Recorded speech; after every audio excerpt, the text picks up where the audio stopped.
भारत के चंद्रयान-3 मिशन में 4 तारीखों का महत्व हमेशा रहेगा।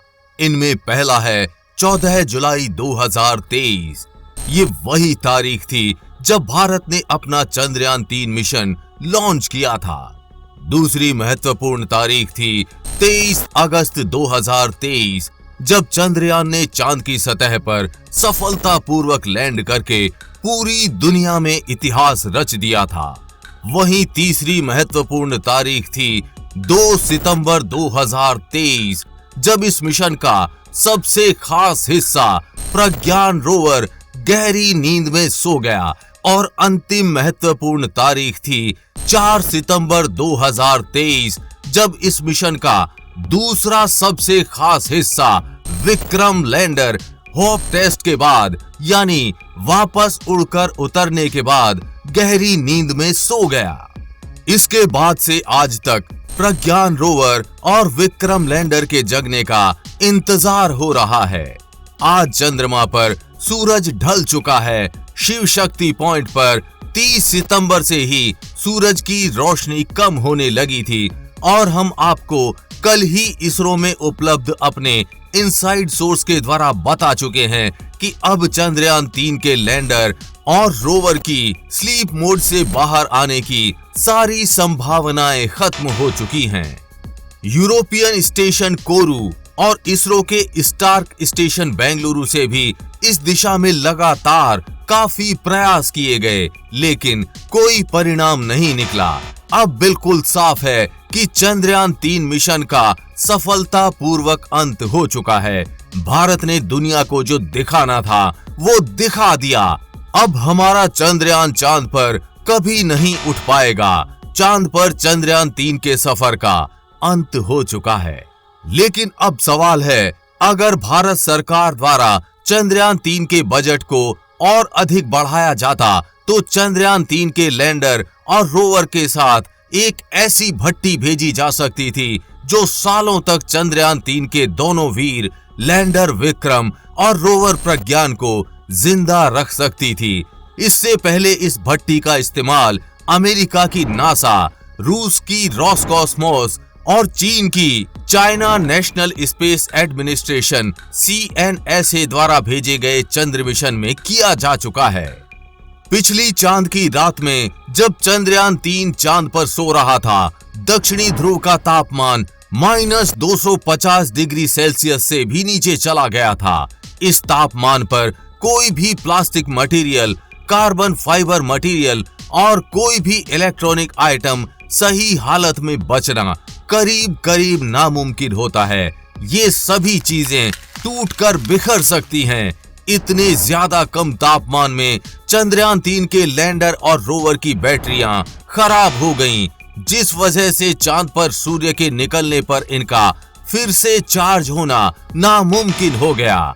ये ठीक उसी तरह था जैसे किसी डीप फ्रीजर से किसी इलेक्ट्रॉनिक आइटम को निकाल कर चलाना, और अगर ये भट्टी चंद्रयान-3 लैंडर और रोवर में होती तो इसका तापमान पहले जैसा ही बना रहता।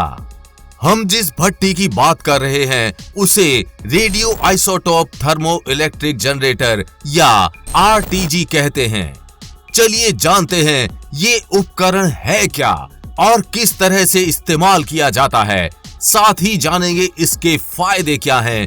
रूस ने 1970 में पहले चंद्र मिशन में इसका इस्तेमाल किया था, जिसकी बदौलत 10 महीने तक उनका रोवर काम करता रहा। वहीं चीन का रोवर इसकी बदौलत आज तक काम कर रहा है। रेडियो आइसोटोप हीटर यूनिट एक छोटा उपकरण होता है जिसे अंतरिक्षयान के अंदर फिट करके मिशन में भेजा जाता है। इस उपकरण का मुख्य रूप से काम अंतरिक्ष में यान के उपकरणों को सर्दी से बचाने के लिए गर्मी देना होता है।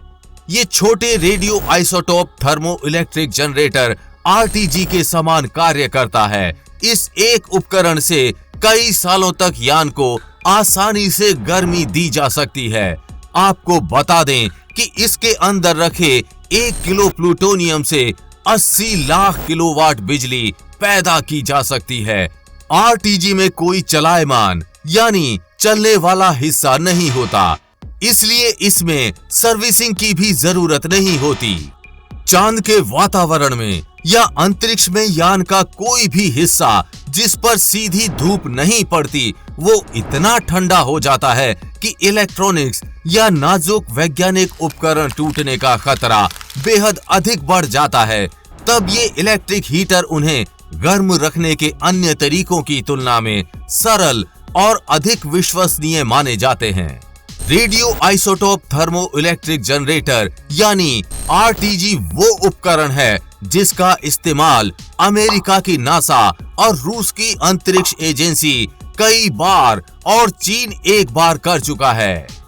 नासा जीपीएचएस आरटीजी का इस्तेमाल यूलिसिस 1, गैलीलियो 2, कैसिनी ह्यूजेंस 3 और न्यू होराइजन्स 1 मिशन पर कर चुका है। रूस की अंतरिक्ष एजेंसी रोसकॉस्मोस 17 नवंबर 1970 को चांद पर रोवर उतारने वाला पहला देश बना था। ये 8 पहियों वाला रोवर था जिसने 10 महीने का समय चंद्रमा की सतह पर बिताया था। लूनोखोद 1 रोवर लगभग 2.3 मीटर लंबा और 1.5 मीटर चौड़ा था। 10 महीने के सफर में चांद पर रात भी आई।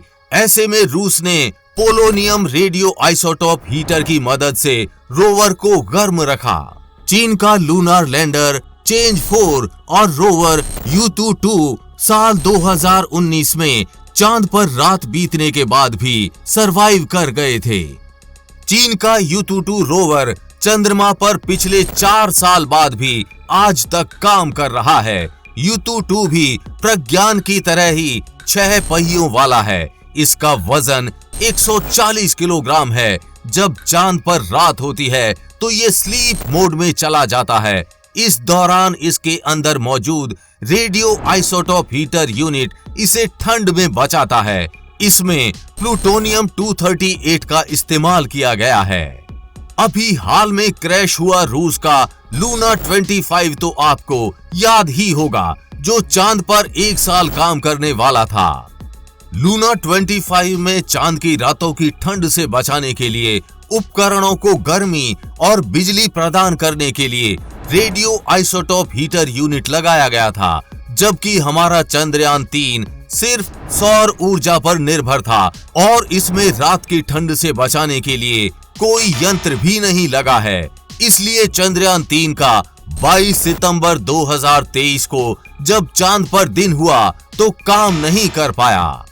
अब हमारे दोनों वीर लैंडर विक्रम और रोवर प्रज्ञान चांद की सतह पर भारत के दूत के रूप में मौजूद रहेंगे।